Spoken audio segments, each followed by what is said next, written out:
Oke Wak, jadi kisah yang akan aku bawakan malam ini dikirim sama Wawa aku yang kita panggil aja namanya Risa dari Jambi. Halo Risa. Nah jadi Wak, pengalaman horor yang dialami sama Risa ini terjadi ketika dia dan teman-temannya sedang mendaki salah satu gunung yang ada di kota Jambi. Dan untuk menjaga privasi Wak, semua nama dalam cerita ini sudah disamarkan. Request ya dari si Risa. Sekaligus juga nama gunung yang dimaksud juga nggak disebutkan Wak ya. Kalau nggak salah di Jambi itu ada 5 gunung, salah satu di situlah. Nah lanjut lagi Wak, jadi ceritanya pada suatu hari Risa dan ketiga teman laki-lakinya, kita sebut aja namanya Tony, Kiki, dan Edo sedang merencanakan pendakian gunung. Dan di hari itu juga mereka mulai mempersiapkan barang-barang yang memang dibutuhkan seperti tenda, kompor, nesting, peralatan masak tua, logistik, dan lain-lain. Nah pas mereka ini lagi siap-siap Wak, seorang temannya Risa yang kita sebut aja namanya Nia, perempuan, tiba-tiba datang nih ke mereka.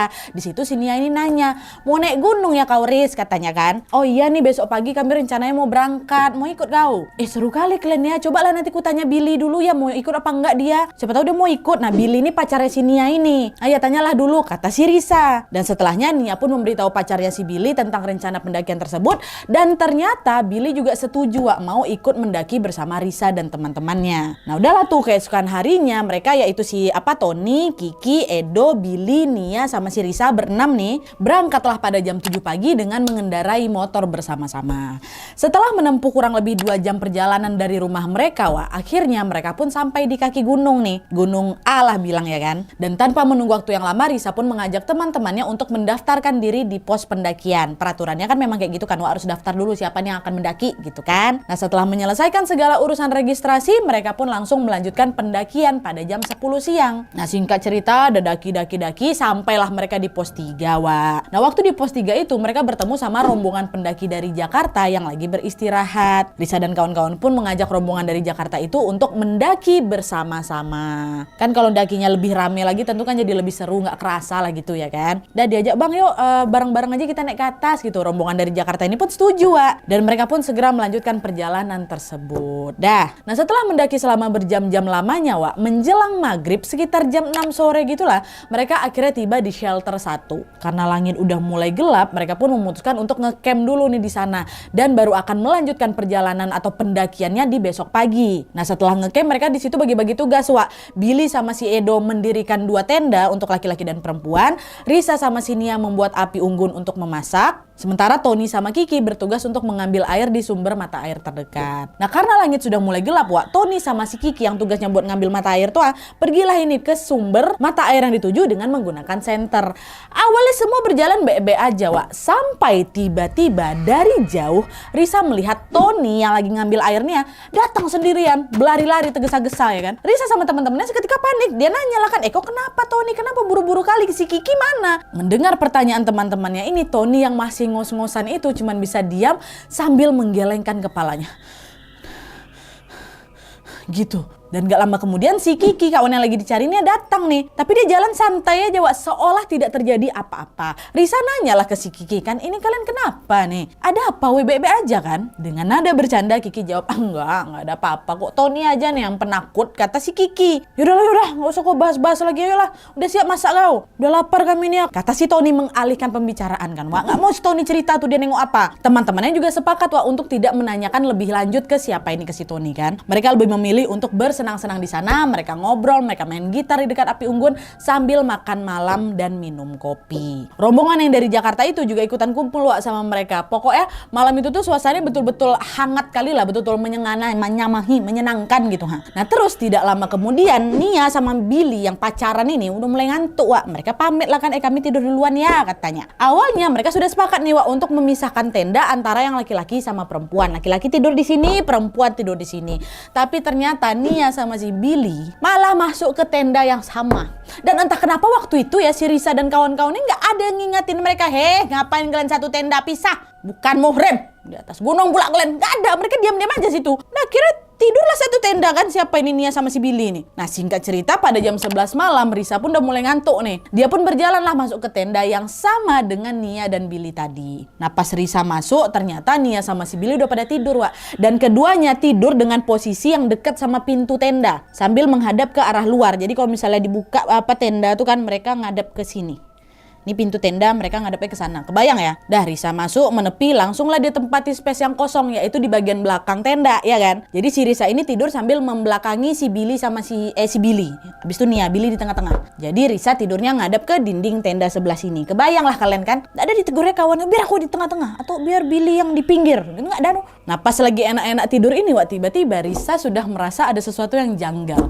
Entah kenapa dari tadi, dari dia mulai mau tidur tuh seperti ada seseorang di luar tenda yang lagi ngelempar tendanya si Risa ini pakai kerikil. Awalnya Risa masih ngabaikan hal itu, tapi kok lama-kelamaan tuh nih kerikil yang dilempar ke badan aku nih kok makin besar ukurannya. Sampai-sampai bikin badannya si Risa ini sakit. Awalnya cuman cetas kok lama-lama buar gitu kena tangannya. Nah di momen itu Risa cuma bisa terdiam hingga akhirnya tidak lama kemudian sesuatu yang mengerikan kembali lagi terjadi. Dimana dari dalam tenda Risa mendengar dengan sangat jelas sekali ada suara babi hutan. Di situ udah mulai was-was dia kan, kok ada suara babi hutan nih. Dia udah mulai ngambil posisi berjaga-jaga gitu kan di dalam tenda nih. Dan masih dari dalam tendanya Risa juga mendengar suara salah satu rombongan dari Jakarta yang kita sebut aja lah namanya Bang Riko yang ada di luar ini lagi ngomong nih sama Tony dan si Kiki, temennya si Risa kan. Riko bilang, kalian dengar nggak suara itu? Terdengar sama si Risa. Tony jawab, suara apa bang? Nggak dengar kami. Itu loh macam suara babi hutan. Coba kalian dengar baik-baik dulu, kata si abang ini. Dan gak lama kemudian Kiki nyaut, iya bang, aku dengar juga, kata si Kiki. Nah di momen itu mereka semua sudah mulai merasa kalau ada yang nggak benar di sini nih. Ternyata nggak Risa aja yang dengar suara babi hutan tuh. Mereka bertiga di luar pun dengar. Dan karena Risa ini ketakutan, dibalikkannya lah badannya yang awalnya dia ngadep ke dinding tenda kan, kini berubah menjadi ngadep ke si Nia atau ngadep ke si Billy. Nah pas si Risa ini lagi balik badan tanpa diduga-duga dia malah melihat sebuah pemandangan yang buat dia marah. Kalian tahu? Ternyata dari tadi itu Nia sama si Billy tidur sambil berpelukan di satu selimut yang sama dalam tenda tuh di atas gunung. Ya, belum suami istri. Bisa jadi sudah suami istri pun masih agak pantang buat kayak gitu ya kan. Nah menyaksikan hal tersebut seketika Risa jadi kesal lah. Dia ngebatin, Allah jangan-jangan gegara perangai kalian berdua ini aku dilempar batu sama suara babi hutan dari tadi ya. Di situ Risa udah mikir pasti penunggu gunung nih marah perkara Nia sama Billy ini udah nggak sopan. Kok bisa mereka di atas gunung malah tidur satu selimut nih? Nggak betul orang dua nih. Nah sikap Nia dan Billy itu akhirnya langsung membuat Risa tidak yakin untuk melanjutkan pendakian. Perasaan aku entah kenapa tiba-tiba udah nggak karuan. Nah aku jadi takut, aku jadi resah, khawatir, marah, semua bercampur jadi satu. Dan saking kesalnya sampai-sampai si Risa ini spontan keluar dari tenda dan buru-buru memakai sepatu. Dimana di depan atau di hadapan teman-teman yang lain yang masih ada di luar tenda atau yang ada di tenda satunya ini, Risa bilang, guys, hey, semuanya aku balik duluan ya, katanya. Nah mendengar ucapan Risa kayak gitu dia kaget kawan-kawannya kan. Apalagi si Kiki, mau kemana kau? Sekarang juga udah malam loh ini. Ya gak apa-apa, aku mau balik aja, kata si Risa. Kenapa? Kok tiba-tiba? Ada apa? Kau sakit? Ada apa? Cerita dulu. Enggak kok, gak apa-apa. Kau mau pulang aja, aku gak mau lanjut pendakian, kata si Risa. Dan tidak lama kemudian dengan gegabah Risa pun langsung berjalan ke jalur turun gunung. Betulan dipakainya apa dia nih kan, dipakai sepatunya, diambilnya tasnya, turun ya. Entah apa yang terjadi waktu itu Nadia, tapi yang jelas aku betul-betul spontan mau pulang tanpa memikir resikonya. Nggak ada aku pikirkan. Nah melihat Risa yang tetap nekat pulang ini, Tony teman yang tadi itu langsunglah keluar dari tenda. Dia bilang, woi Risa, tungguin aku, katanya, aku temenin kau pulang ya, jangan kau balik sendiri malam-malam kayak gini. Tunggu bentar, tunggu situ. Ya udahlah yuk, kata si Risa. Ayo bentar, aku siap-siap dulu ya. Tony lah yang ngawanin dia kan Dan betul, singkat cerita sekitar jam 2 pagi Risa dan Tony pun pulang berdua meninggalkan teman-temannya yang masih akan melanjutkan pendakian. Si Nia sama si Billy kayak gimana? Tetap tidur. Aku udah gak peduli lagi sama mereka berdua. Yang jelas pada saat itu yang ada dalam pikiran aku cuman mau turun sekarang. Gak peduli aku walaupun udah tengah malam, aku tetap mau turun. Tapi tanpa Risa sadari ternyata perjalanan turun mereka malam itu sangat-sangat berbahaya. Ada banyak kali gangguan yang siap meneror mereka di perjalanan pulang ini. Nah ketika turun itu Risa dan Tony berjalan di tengah gelapnya malam dengan hanya mengandalkan senter milik Risa. Pada saat itu Risa berjalan di depan dan Tony ngikutin dia dari belakang nih. Jalan lah gitu kan. Terus sekitar 15 menit pada saat mereka mulai berjalan turun, tiba-tiba Tony berlari, nyalip si Risa nih. Dipotongnya Risa kan, dia jadi di posisi depan dan langsung merentangkan kedua tangannya. Melihat hal tersebut seketika langkah Risa langsung terhenti lah ya kan. Dalam beberapa menit kemudian mereka berdua hanya terdiam aja di sana. Dan di momen itu bulu kuduk Risa langsung mulai berdiri. Kenapa? Karena untuk pertama kalinya dia melihat sesuatu yang sangat-sangat menyeramkan. Pada saat itu Risa melihat ada anak harimau seukuran anjing dewasa yang seolah sedang mencegat perjalanan mereka berdua, Wak. Nah, Risa mengira kalau harimau itulah yang membuat si Tony tiba-tiba nyalip tadi ya kan. Tapi ternyata, Wak, Tony justru melihat sosok yang berbeda, bukan anak harimau itu. Kalian tahu, di dalam penglihatannya, Wak, Tony melihat ada sosok perempuan berambut panjang dengan pakaian serba hitam sedang menatap marah ke arah mereka berdua, Wak. Risa sama Tony melihat pemandangan yang berbeda. Tapi waktu itu mereka nggak bilang, Wak, cuma dalam pikiran masing-masing nih. Dan yang ada apa? Risa sama Tony hanya bisa mematung sambil terus memanjatkan doa. Tony udah diam aja kayak gini. Risa belakang udah terdiam juga. Dan kurang lebih 5 menit kemudian, Wak, penampakan itu pun tiba-tiba menghilang. Nah, Tony yang sebenarnya juga peka dengan hal-hal gaib ini memilih untuk tidak menceritakan apapun yang dia lihat tadi kepada si Risa. Begitu juga sama si Risa, Wak, dia memilih untuk diam. Dan setelah situasi dirasa mulai aman, Wak, mereka pun kembali melanjutkan perjalanan turun. Risa berjalan di depan, Tony balik lagi di belakang nih, mengikuti dia dari belakang. Selang berapa lama kemudian, Wak, tiba-tiba Risa berhenti dan meminta Tony untuk gantian jalan di depan dia. Kalau yang pimpin jalan jangan aku lagi, kata si Risa. Nah, tapi belum sempat Tony ini berjalan mendahului Risa, Wak, secara mengejutkan tiba-tiba muncul lagi sosok perempuan yang dengan usil menarik tubuhnya Tony dari belakang, Wak. Ditarik yang sangat empat tapi perempuannya sama si Risa. Tony aja yang ngelihat, Wak. Tony waktu itu langsung jatuh terjungkal ke tanah sampai jam tangannya tuh putus loh. Untung gak jatuh ke jurang dia tuh. Sekencang itu ditarik sama perempuan ini, ha. Dengan sekuat tenaga Tony pun langsung berdiri lagi dan terus berjalan di depan Risa. Udah tenang aja. Nggak apa-apa kok, Ton. Udah tenang aja. Yuk jalan baca doa, kata si Tony. Nah, berarti kan si Tony udah di depan nih, Risa di belakang kan. Nah, pas Risa lagi jalan di belakangnya Tony ini, Wak, ternyata sekarang malah gantian Risa yang lagi diganggu. Di titik itu Risa sangat-sangat gelisah karena dia merasa ada yang ngikutin aku. Nah, dia berjalan di belakang aku. Bahkan kadang-kadang sosok itu tuh terasa macam orang yang lagi berlari mau menghadap aku, mau ngejar kami berdua, jadi kerasa tuh kayak dekat kali gitu, ha. Dan kadang-kadang juga terasa dia jauh, nah dia tapi terasa dia masih mau ngejar kami. Masih bisa kurasakan keberadaan dia di belakang. Cuma nah tuh, Wak. Nah, gegara itulah Risa dia jadi bingung. Aku nih, Mbak, ini jalan di depan apa jalan belakang nih? Semuanya sama-sama menyeramkan. Tapi akhirnya Risa tetap memberanikan diri untuk terus berjalan di belakang mengikuti Tony yang di depan. Nah, beberapa saat kemudian, Wak, sampailah mereka di sebuah jalan yang di tepiannya tumbuh pohon berukuran besar. Pangkal pohon itu, Wak, bolong kehitaman gitulah, macam habis kebakar. Nah, Risa waktu itu mikir, oh mungkin pohon itu habis kesambar petir. Gak terlalu dihiraukannya kali itu pohon itu kan, Wak, karena dia memilih untuk tetap fokus memperhatikan jalan. Tapi tepat di lokasi tersebut Tony tiba-tiba menghentikan langkahnya. Diam deh kan.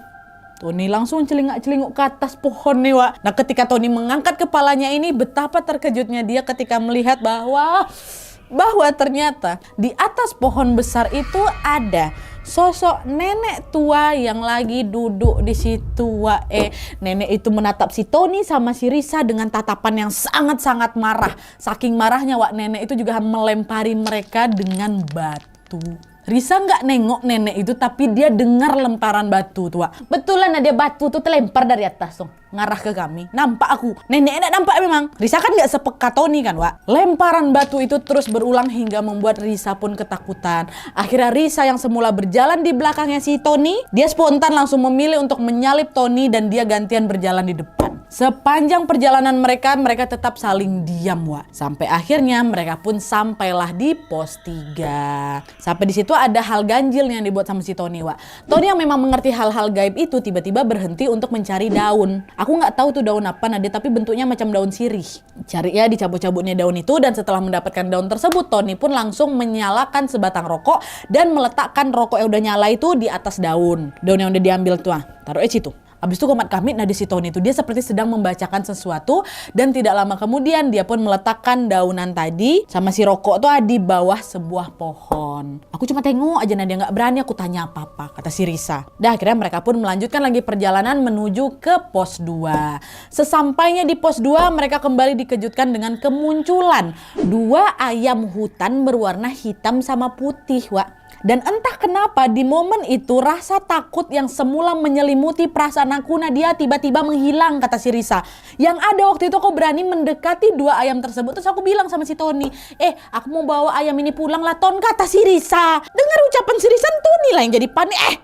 Macam-macam kau buat apa kau bawa ayam itu pulang? Perjalanan kita malam udah berat kali ya Risa. Jangan lagi kau tambah-tambah lagi bebannya. Jangan sembarangan kau ngambil apapun di atas gunung nih ya Risa. Udah cepat kau taruh ayam tuh, turun kita sekarang lagi. Lebih cepat lebih bagus. Nah kenapa waktu itu Tony melarang dengan keras Risa membawa ayam hutan itu Wak? Karena dalam penglihatannya Tony tahu kalau 2 ayam hutan tersebut bukanlah ayam sungguhan. Tony yang paham tentang hal-hal gaib itu sangat yakin kalau kedua ayam itu merupakan jelmaan sosok penunggu gunung yang kalau Risa bawa pulang, otomatis sosok tersebut juga akan ikut kebawa ke rumah, kata si Tony. Ya, dan Tony pun langsung buru-buru mengajak Risa untuk melanjutkan perjalanan lagi. Tapi kali ini dia menyampaikan sebuah pesan yang membuat Risa lumayan ketakutan.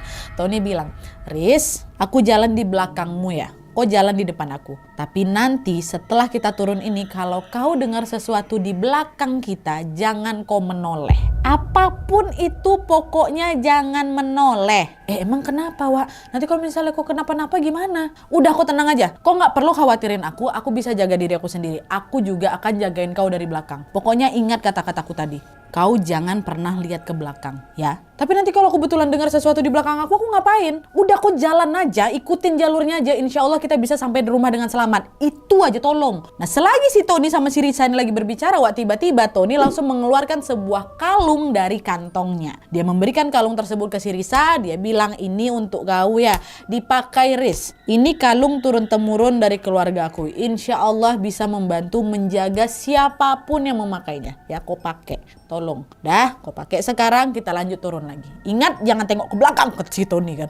Risa pun menerima kalung tersebut dengan perasaan yang agak haru dikit ya. Karena aku yakin Nadia aku memang ngerepotin si Tony malam itu. Aku juga yakin sejak perjalanan turun tadi Tony sudah melakukan banyak hal untuk melindungi kami berdua. Risa pun segera memakai kalung tersebut sambil terus mengingat-ingat pesan dari Tony tadi. Jangan pernah tengok ke belakang.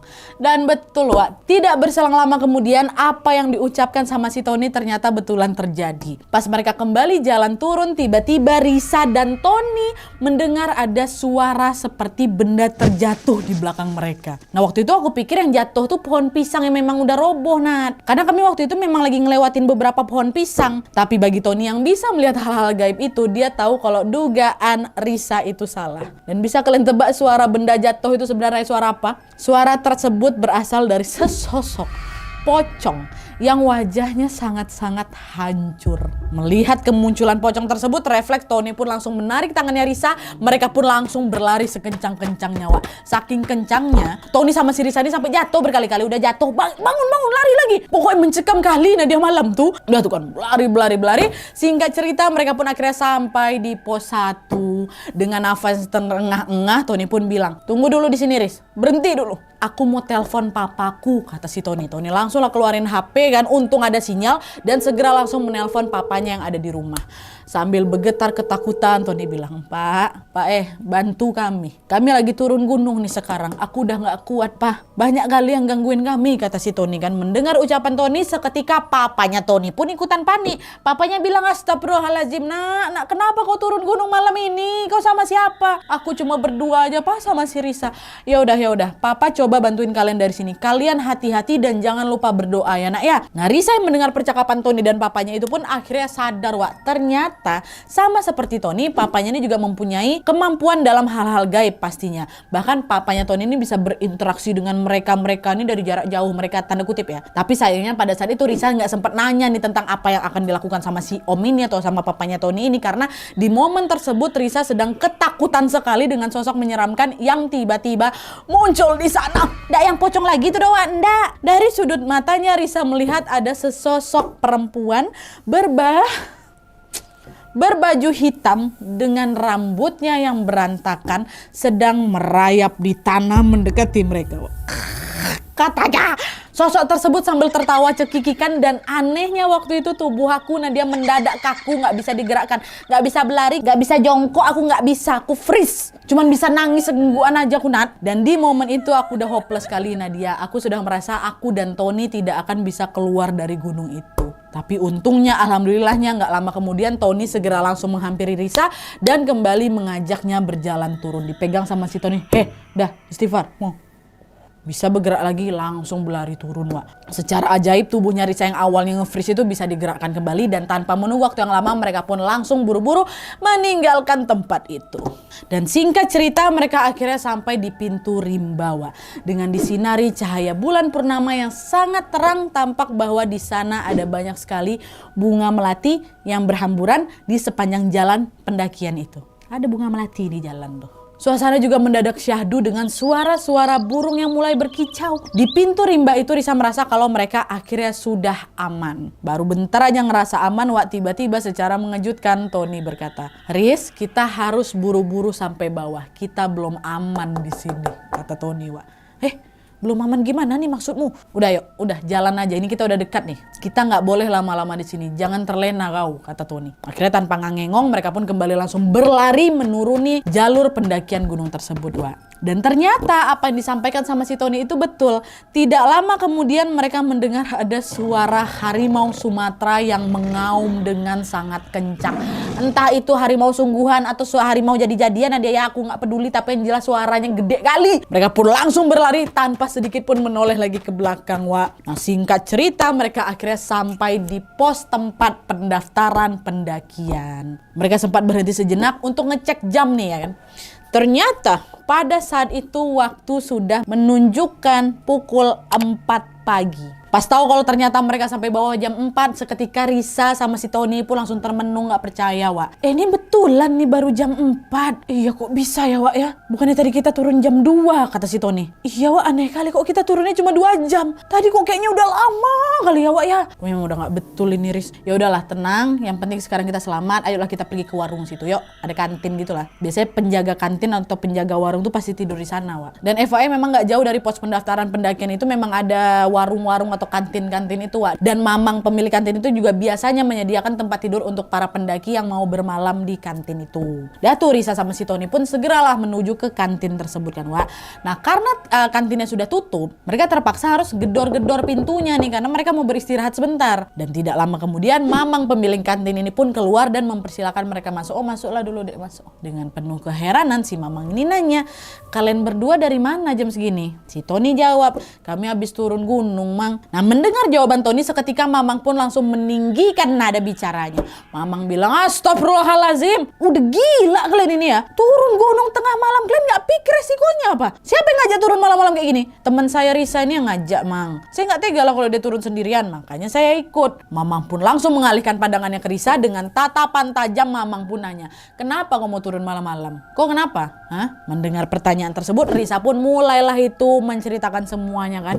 Mulai dari lemparan-lemparan kerikil yang mengenai si Risa waktu tidur di tenda, suara babi hutan, sampai dengan kekesalan yang dia rasakan ketika melihat temannya Nia sama si Billy ini berpelukan dalam satu selimut. Dan tidak lupa juga Risa sama si Tony ini menceritakan gangguan-gangguan yang mereka alami di sepanjang perjalanan turun tadi, Wak. Semua diceritain ke Mamang kan. Dan setelah mendengar cerita dari Risa dan Tony, secara mengejutkan Mamang berkata, "Ya Allah, nak, baik kali nasib kalian. Betul-betul beruntung kalian berdua nih, betuah kalian." Risa sama Tony kebingungan lah kan dengan ucapan Mamang itu. Nanya lagi, maksudnya apa nih, Mang? Beruntung kayak gimana? Mamang waktu itu sempat terdiam bentar, lalu tidak lama kemudian dia pun mengatakan sesuatu yang menjadi jawaban dari betapa menyeramkannya perjalanan turun gunung yang dilalui sama Risa dan Tony tadi, Wak. Aku yakin kalian juga pada bertanya-tanya kenapa gangguan mistis yang mereka alami ini banyak kali ya kan. Nah disinilah, Wak, Mamang pun akhirnya memberitahu mereka alasan yang sebenarnya.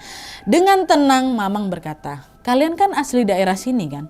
Bukankah kalian sudah tahu betapa bertuahnya gunung ini? Jika di siang hari ada yang mendaki ke atas hanya berdua laki-laki dan perempuan, mereka bisa hilang di gunung ini. Dan itu sudah sering kejadian loh, nak. Kalau mendaki berdua siang-siang aja laki-laki dan perempuan aja resikonya sebesar itu, apalagi kalau malam. Kalian malah nekat turun gunung tengah malam cuman berdua aja kayak gini. Sebenarnya itu harus dihindari, bahkan itu dilarang, Wak.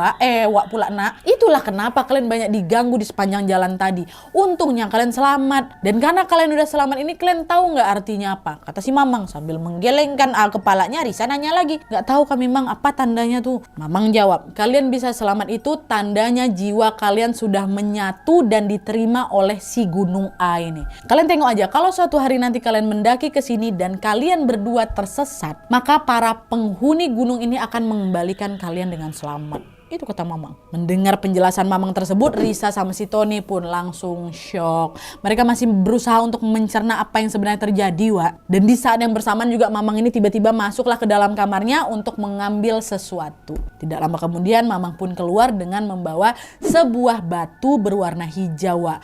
Mamang kasihlah itu batu ke si Risa. Dah, nak Risa, ini kau jaga baik-baik ya. Kau simpan, buat jaga-jaga. Oh iya Mang, makasih. Diambil sama si Risa, Wak. Nah, tuh singkat cerita, matahari pun akhirnya terbit. Setelah beristirahat secukupnya, pada jam 6 pagi Tony sama si Risa ini pun pamit ke Mamang karena mereka akan segera pulang ke rumah.